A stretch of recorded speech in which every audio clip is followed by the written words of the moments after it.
the more employment and robust your economy, the more you can earn from tax. You cannot tax unemployed people. If I cannot go to your village and tax people who are unemployed, you have 98 million people living under poverty before the COVID situation. Now you're going to have over 100 living under poverty. You're not going to tax them. If you want, it taxes like a bank account. If you want to withdraw more, you put in more. So if the government has done the right things, the more people you pull out of poverty, the more you can get out of tax. It's a simple thing. It's not a rocket science.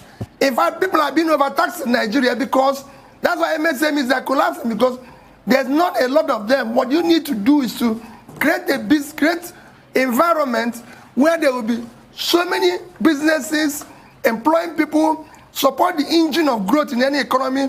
MSMEs, the more they can employ people, create jobs, the more you can be able to rake in more tax. Otherwise, you can't get more tax.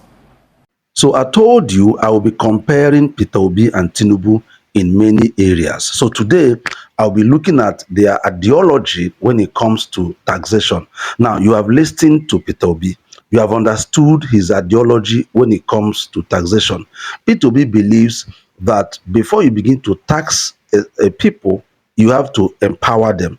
Peter Obi believes that SMEs should be empowered and companies should be empowered. Enabling environment should be created so that the companies will thrive. So he doesn't believe in multiple taxation or heavy taxation on companies. So he believes small companies should be allowed to thrive, and then those small companies, when they do well, they will employ more people. And then when they employ more people, that means we are now pulling more people out of poverty. So as you pull more people out of poverty, both the company and the people that you are pulling out of poverty, they will be paying tax. So that is his own philosophy. That is what he believes tax should be. So having said that, so we will also listen to Tinubu. Let's see his own side. What does he believe tax to be? And then we will compare the two, and then we'll go ahead. Let's widen the tax net. Those who are not paying now, if it is inclusive of Bola Tinubu, let the nets get bigger and we take in more taxes, and that is what we must do in the country. So you listen to Tinubu, you can see the difference. Now, for Tinubu, he believes taxation is something you just go after, widen the tax net. Just make the tax net to be big. It doesn't matter who is paying or who is not paying. They just have to pay tax. So he believes, he didn't speak about empowering the people. He didn't speak about empowering businesses. He just talked about make the net to be bigger.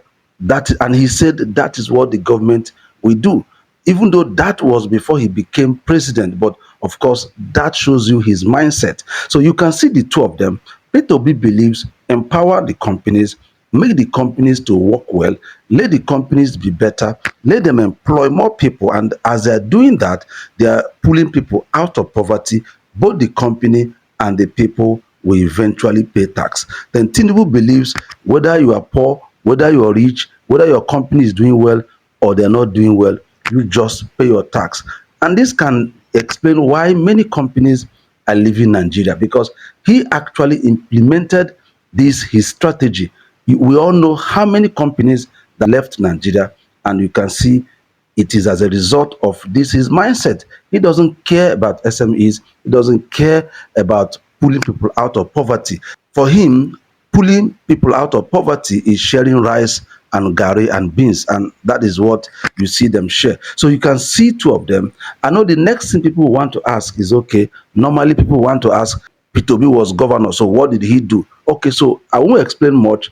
Let this video explain to you what Peter Obi did. Watch.